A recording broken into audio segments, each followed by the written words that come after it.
Hello, my friends. This is Dr. Ginny Barrow. Thank you for joining me again today in this quick training.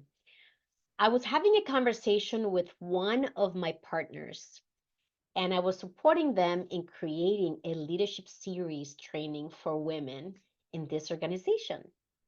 And one of the perspectives that I share with them is what I want to share with you today. If you are responsible for training your leaders, or if you are someone who, as a professional, is into professional development and taking yourself to a whole new level and growing and advancing, this training is for you. There are two components that I share with my partner that are super important for us to consider when we are putting together programming for our groups, for our leaders, for our teams, etc. Those two components are the individual and external factors. The individual limitations that each of us are bringing to any training or to growing and advancing in our roles. So, as leaders, we are facing individual challenges. Some of them could be mindset limitations, where we could have a very fixed mindset about situations that we encounter, about our lives, about our potential, about our value, about our performance. Those limitations impact how we show up in our workplaces, how we contribute in those places, how we collaborate, how we solve problems, how we come up with solutions. That mindset and our lack of flexibility and neuroplasticity in our thinking can create many limitations that will show others that we are not ready for those more senior leadership opportunities. So that's an example of individual limitations. For many of us women, we have the limitations around the imposter syndrome, where we don't feel like we belong in a room, that perhaps we are less than the other people that are with us in that same room. There is the I am the only limitation that holds us back from speaking up because we don't want to be pointed to, or we don't want to seem like we don't know what we're talking about, or that we don't want to be embarrassed if we say something inappropriate or that isn't accurate, or whatever the case may be. Those are some of the ways in which we limit our potential. We limit our ability to contribute in the best way that we can in our environments. And so, for you, my question is, what are some of your limitations that you are fully aware that you have already? And when you are able to pinpoint your top three, the ones that are holding you back, that would be extremely valuable for you, because now you have a direction in which to focus your personal and professional development time, effort, energy, and finances. Those are the individual limitations. Now, what happens usually is that when you put together programming and training for your people, there's a high likelihood that you're not tapping into these individual limitations. It's usually focused on developing a skill, teaching some type of concept, teaching a technology, etc. But the individual is taking himself, herself, themselves through the training with all their baggage and other limitations. So to me, it's extremely insightful and valuable to address individual limitations in the context of the topic that you are training on. In this case, a leadership series for women to grow and advance in their roles. What is holding them back as individuals? Let's put those on the table. Let's dissect them, and let's figure out how to overcome those obstacles and challenges so we can then focus on the external ones. So the second part is the external challenges. We can ignore the external challenges. Those are real. And those of you who have been around the block a few times, like I have for the past 30 plus years, we know that even when we show up in our highest self, when we articulate and communicate, when we are building relationships, when we have mentors and sponsors, that there's definitely an external factor that influences how quickly or how slowly we advance and grow in our roles. And the external challenges are well known. So I'm not saying anything that you haven't heard before. We're just highlighting it in this framework of internal challenges and external challenges. The external challenges can come across as lack of a network. If you don't have a solid support network of allies, mentors, more importantly, sponsors, that can hinder your ability to progress quickly. And in my example, from the first day of work, I had a great professional relationship with my manager. And my managers were by default my mentors. And I was super fortunate that most of them were also by default my sponsors. And what that meant is that I kept mentioning and raising my hand that I wanted to add the most value, and I would voice that I was interested in continuing to grow within the organization. And as a result, I was the squeaky wheel, and he or she or they, in this case, he, most of the time, would then bring opportunities to me and provide stretch assignments and propose new roles. And based on my alignment with the role, I would say that sounds like a great idea, or I would say that I don't think that I'm aligned to be successful in this particular role. I didn't use that language, but that was the gist of what I expressed to them. And so I would continually get new responsibilities, new opportunities that my manager kept bringing to me because number one, I was crushing my day job. I was doing excellent work at my daily responsibilities.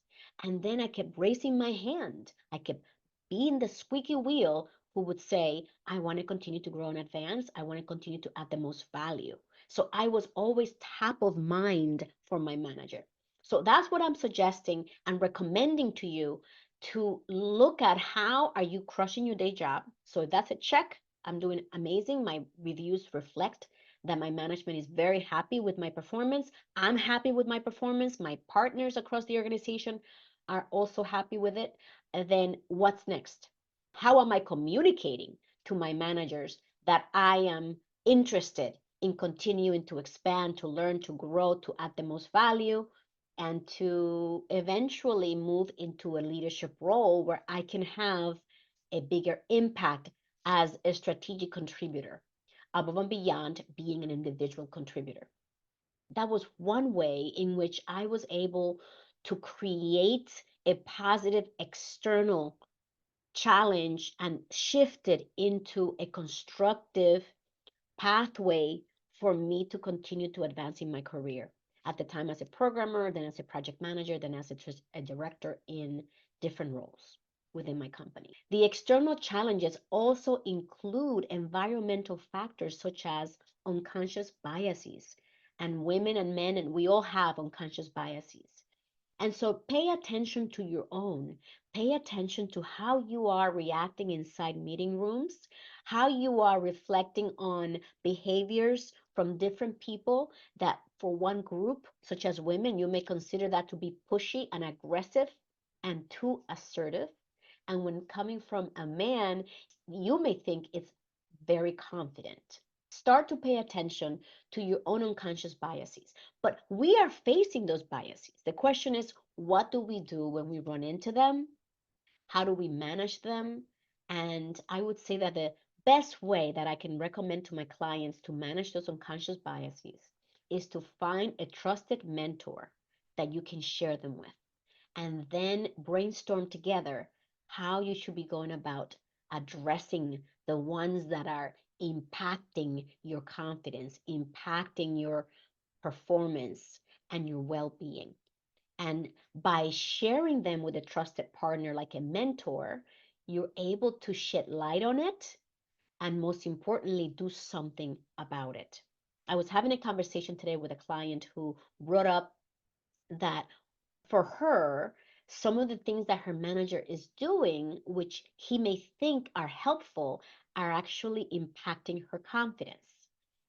And so I asked her how many times or how often has she had an empowering conversation with her manager about the behavior?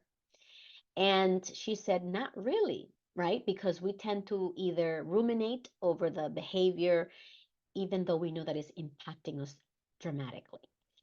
And so I coached her around what would it look like to have that empowering conversation. And I helped her to craft the framework for having that conversation while showing empathy, while showing that there is good intent, assuming good intent, and also using herself as the example where she used to do the same thing or something similar with her team member until she realized that she was disempowering that team member.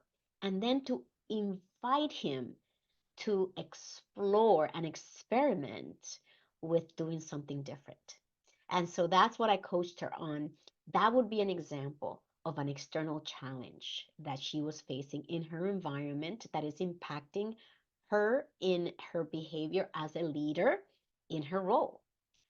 So when we talk about training our people, back to the beginning, it's important for us leaders putting together this training and programming to truly consider the individual challenges and obstacles that people are facing, our team members, our leaders, and to also consider the external challenges that they are encountering in the context of that training, because then you are empowering them to address those individual challenges and hopefully provide resources for them to do so. And you're also creating the empathy to say, I understand we have these external challenges. How do we tackle them together? What is an option to go at this problem from a place of solidarity, common understanding, and collaboration? That's my suggestion to you as it relates to putting together programming. Because if we go only after the skills, only after the training, only after the technology, we're going to miss the boat. We're going to not do this training justice. And to do that, it requires that you also hire the qualified individuals to provide this type of training. Somebody who has that depth of insight into these perspectives that I've been sharing with you today.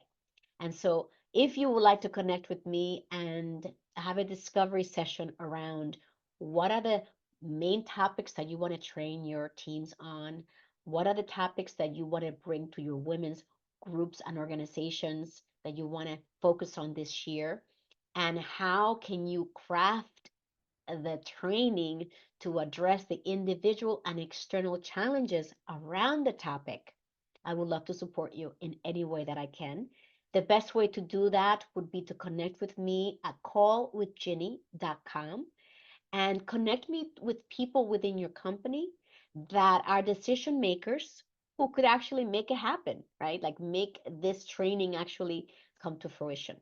It will be my pleasure to support you as you continue to develop your team and your leaders and your female leaders so that they can be set up for success, reach their full potential, and find the sense of wellness and belonging at work. Because if we're spending these many hours at work, wouldn't it be amazing to actually be in this level of consciousness together where we're supporting each other's growth, helping each other overcome our challenges, and at the same time, meet the goals and objectives of our organization, which is to drive business growth, create high performing teams, and to deliver more well being to our employees. I would love to be able to do that for you. Live with purpose, live with joy.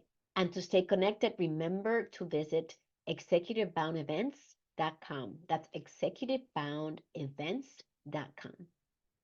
Looking forward to connecting with you soon.